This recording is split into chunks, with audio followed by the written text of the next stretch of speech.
So welcome to the International Relations Sessional Committee.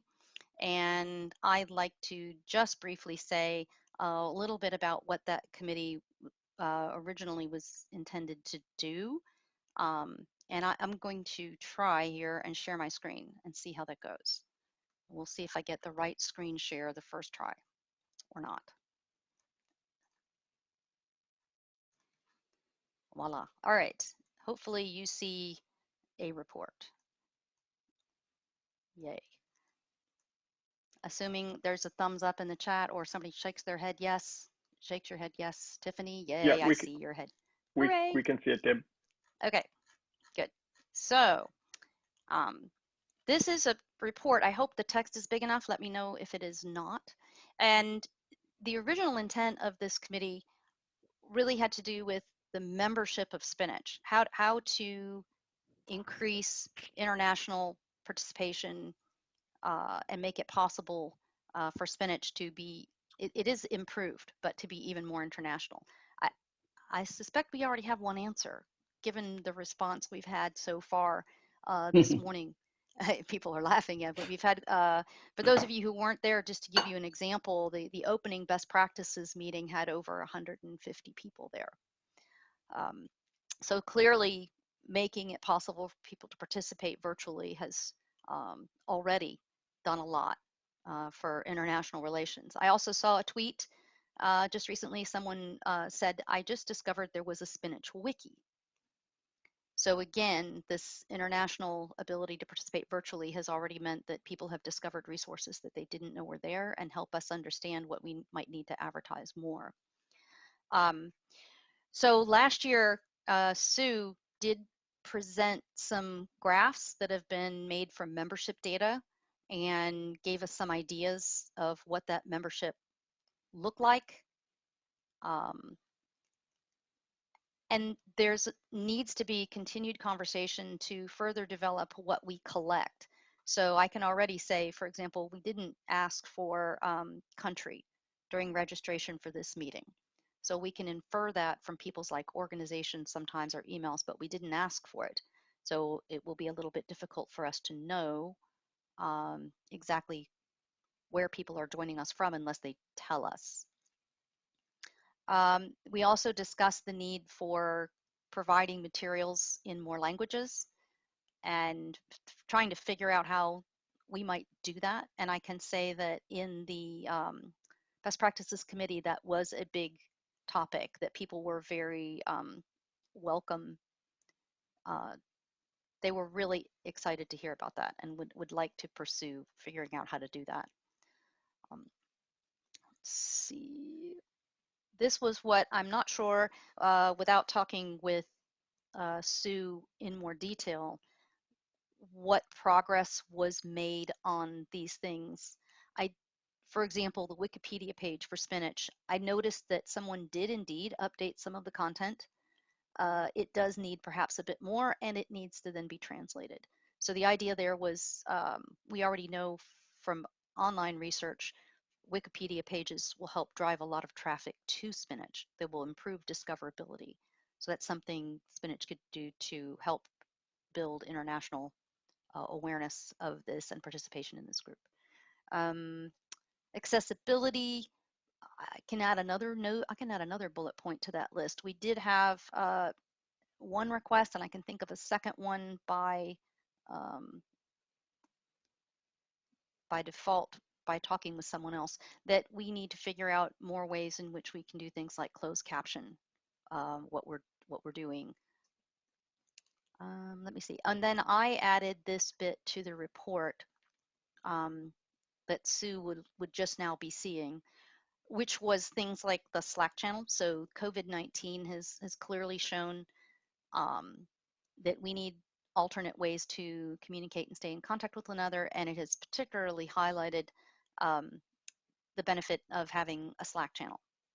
And much of the current SPNHC meeting that you are experiencing was planned and is, we're all talking to each other right now, by the way, constantly on Slack in the background to keep this, all the pieces parts running.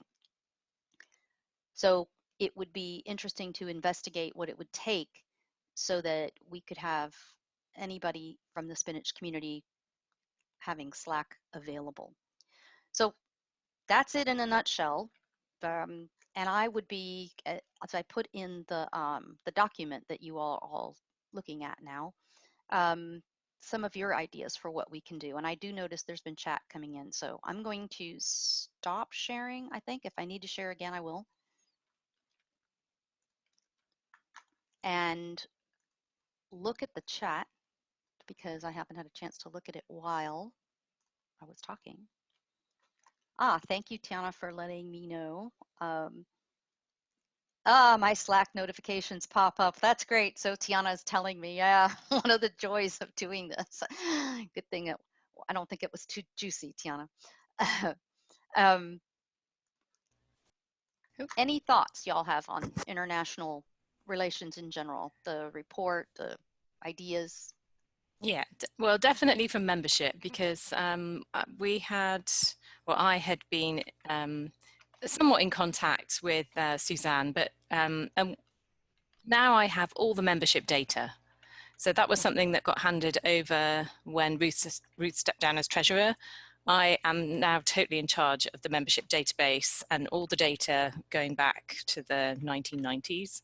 I won't want to go back that far, but I can definitely collaborate on creating some reports. And I think it might be a good idea to have like a 10-year report on how membership has been, you know, and sort of dovetail that in with where conferences have been held, because that does make a big difference to membership as well, and the renewal rate and stuff like that.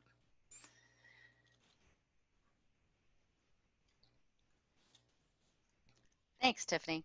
Y'all feel free to help me. This is a group effort. That's why, hence the Google Doc together, because it's not really too possible to type and talk and pay attention at the same time. At least I can't do it.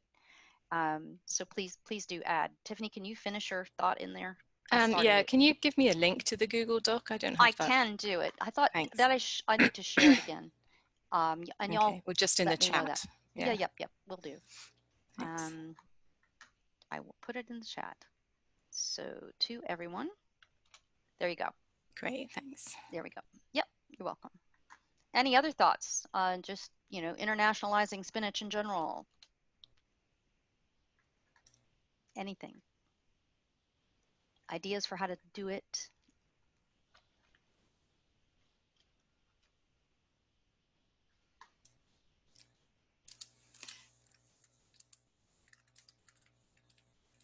Ideas for how to get people to be able to talk with each other during the year, not just once a year. What does a Slack channel cost? That's a very good question. I wish Leah was here. Slack is, I'm going to say two things, sorry. Pat, if you go in the Google Doc, there's a place at the top to put your name. Pat Mergen was asking where, in terms of a participant list for this meeting. Yes, so go back. I'm sorry, can you ask that again, Tiffany? I'm sorry. Yeah, about a Slack channel, how much would that, yes. Do you know how much that would cost? Yes and no. For 250 people, it's free. There is a added enhanced version of Slack available it's free to nonprofits. And Leah Appleton was looking into setting that up. And I think there's some more paperwork hurdles to jump through that didn't get finished yet. But on that note, it doesn't up the number of people. It just ups the functions that you can use. And like, for example, in Slack, the first 10,000 messages are like free. But then after you go over that, they stop storing them for you, and so it starts over again. So you lose, like, your earliest message would fall away. Right. So yes, there would be a cost if we wanted, if you could see already potentially where you'd want like 500 people. What we typically see is sort of, you can imagine that not everybody will want to be on there, but what some of us were imagining is that, for example, the committees or the groups, like you could have an Australia or Oceania Slack channel, or you could have a ICS and Herps Slack channel.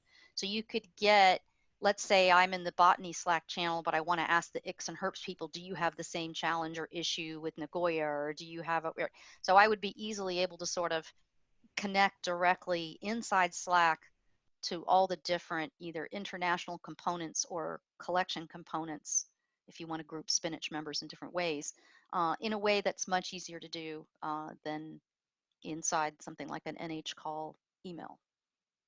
So to answer your question, it does cost. I don't know the exact amount. But I guess I would like to say that that I would see it as a perk, right? In other words, if we had such a thing and being a member of Spinach gave me the ability to be part of that Slack channel, I can see that that would be a huge benefit. I do see people commenting. Oh, Shelly's asking for, yeah, the standard plan is, yeah, thanks, Shell.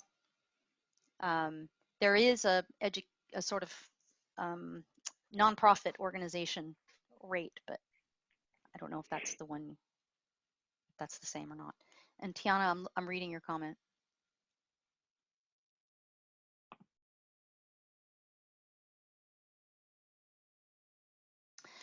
Yeah, you can search in Slack. It's actually quite nice. It actually works really well. You can search across the channels and it helps you remember who was I talking to when we had that conversation. It is not perfect. Neither is email, right? And neither is a listserv.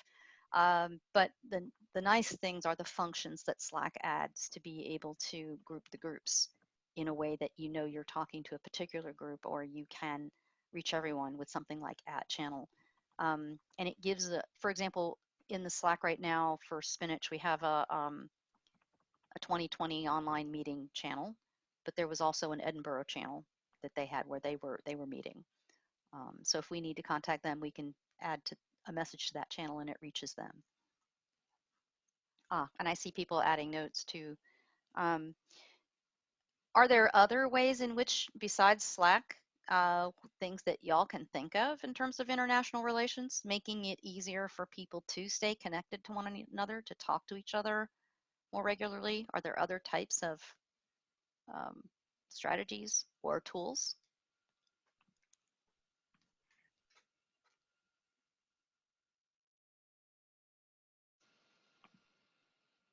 It's a tough topic. It's not that easy, but.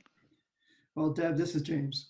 Hi, James. I think one of the things that we've, started experimenting on several years ago now was meeting jointly in international venues where, burden may not be so great on Spinach, but the outreach part is totally worth it. New Zealand maybe being the poster child, but Edinburgh being another one. And questions about, future, virtual or not, and whether those relationships with other societies or institutions, has benefited us in the way that we thought, and has promoted that kind of outreach. Personally, from my perspective, I think it's been really great. But of course, the logistical burden of it sometimes is fairly high.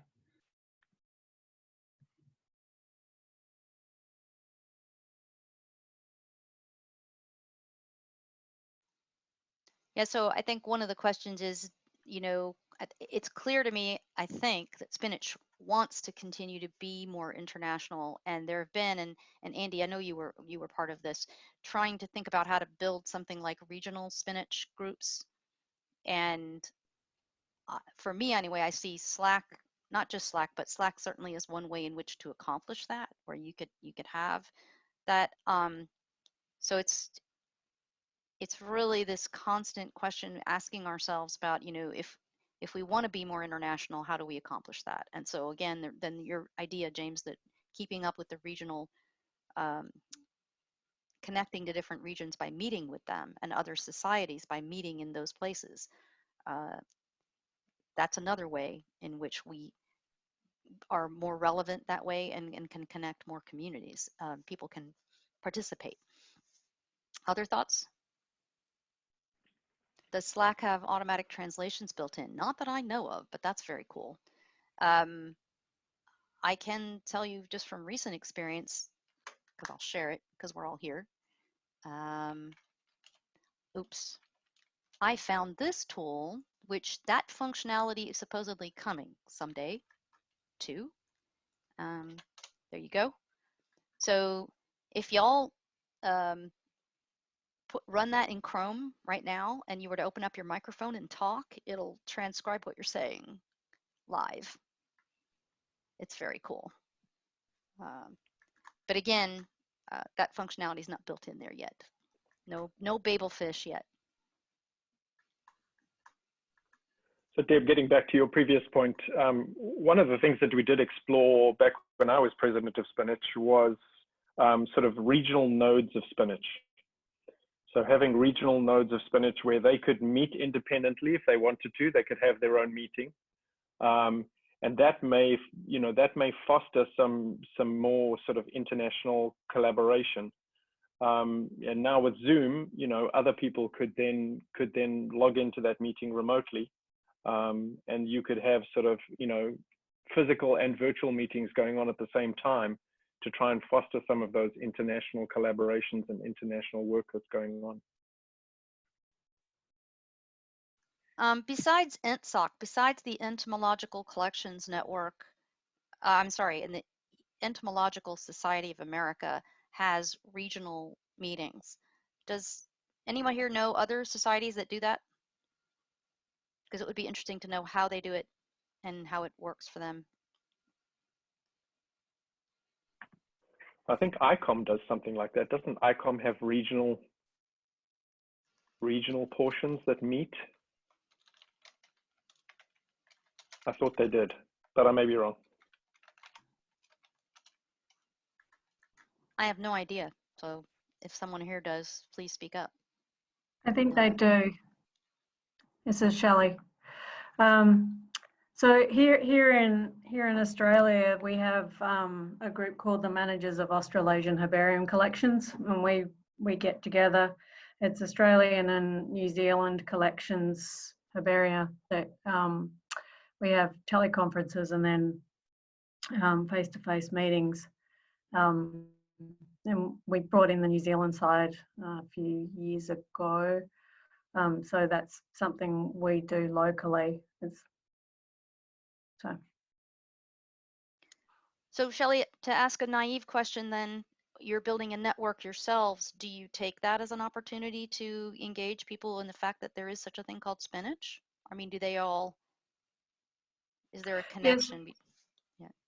Yeah, so Mark is actually a partner organisation with Spinach. So I'm the representative for Mark in Spinach. And we try and engage folks from New Guinea and Oceania as well, although it's getting harder and harder to get people into Australia and to New Zealand, just because of the cost and visa restrictions and things like that. So more online things are useful.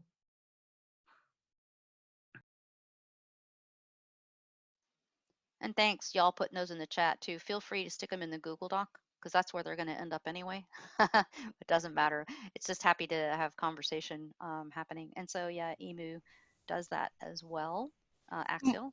I'm wondering if we can do now, after this year, when we've really had a go at doing like the whole thing online, if we couldn't partner with another country and have a part of the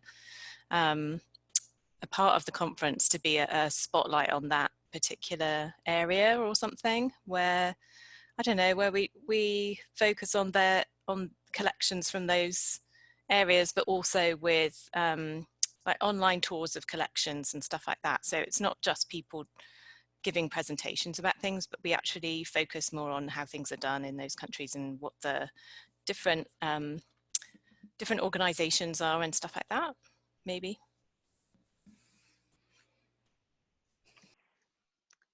Yeah, I put it in the Google Doc, Tiffany. Yeah, I think, why not? It's another opportunity to share sort of the culture of collections if we get to know the country a bit better. That's lovely.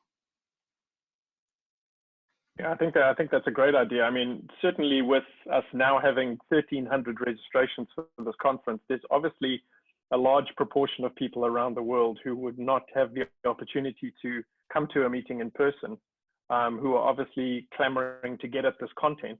And so I think having some sort of virtual component to all of our meetings, even when we start meeting physically again, is a very, very important component in terms of trying to broaden our reach and trying to reach people around the world.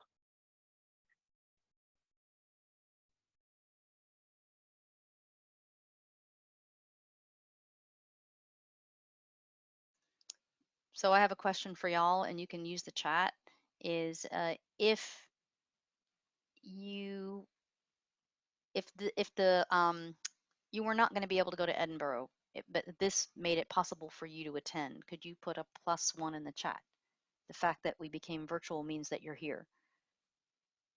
Is there anybody here that is only here because we had it virtual?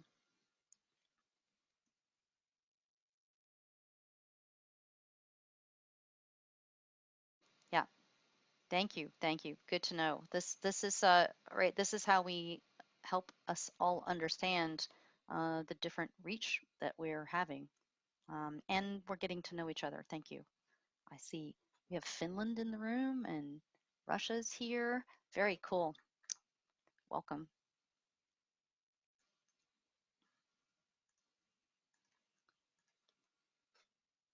So in terms of being international, we definitely have to think about different languages. Do y'all have any thoughts about that? And any aspect of a sort of best practices documents, to conducting meetings, to talk abstracts? What are your thoughts about that?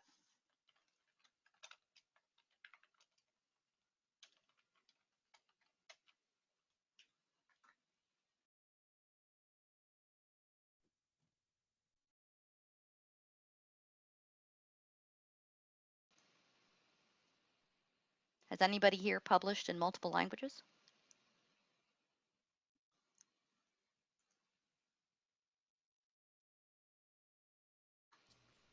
Well, there are plenty of translators. I know that, but you know, I don't know if that will cost money unless you can find somebody in the society who's willing to translate. And then I don't know how you work out. I mean, obviously there's mechanisms for live translation, you know, see all those like UN meetings and stuff, and everybody's having their translation and stuff like that. But I don't know how would we go about doing that type of thing. There's also sign language as well, because we don't have any sign language at our meetings either, and I think that might be helpful too.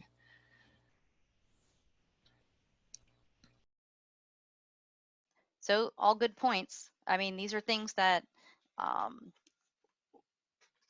lots of people I know at TADWIG, so the Biodiversity Information Standards Group is definitely working on figuring out some of these language issues, or at least trying to figure out how to move forward.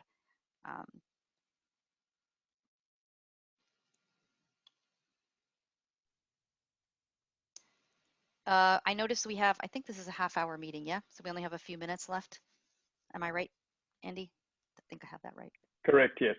Okay, so I just wanted to say a couple of things then on the points that are still in the chat. So to Pat, yes, I know some of it's during the night, Pat. We definitely tried in planning this meeting to spread it around the planet. So everybody gets some good slots and everybody gets some more challenging slots, but no one part of the planet gets to have to get up at 3 a.m. So we did try to make sure that it's spread out.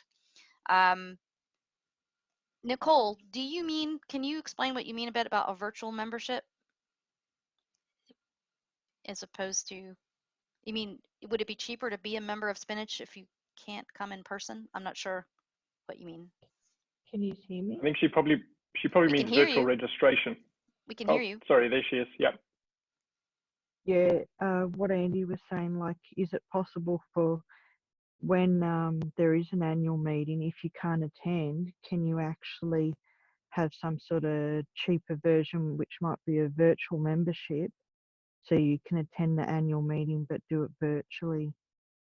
It does mean that not only are you physically running the meeting, but you've also got the extra burden on the organising committee that they have to also have a component that is virtual. But I mean, this, like, what was the figure that you said, Deb? Like 13, or Andy, did he mention 1,300 or something people registered for this meeting?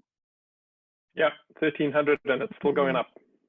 Yeah, so it just shows how people want to attend the meeting but can't, you know, normally physically the expense. So Shelley just updated that number. We now have 1,400 registrants. Yeah. So one of the things to consider that I just stuck in the chat is the difference between virtual membership and virtual registration for the meeting. And those two are in some ways divorced, but are in other ways sort of, you know, linked together.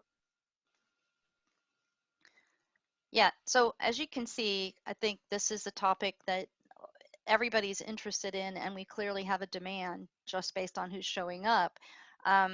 If you're interested in continuing this conversation and would like to be part of it, could you go up to the top of the document now and put your name in bold? And again, you're not signing your life away. You're just saying you would like to talk more about this topic and figure out how you might contribute to helping Spinach move that conversation forward. And the other thing, I think, as we close out the last minute, two things. One is, as Andy pointed out, that little tool I just shared with all of you.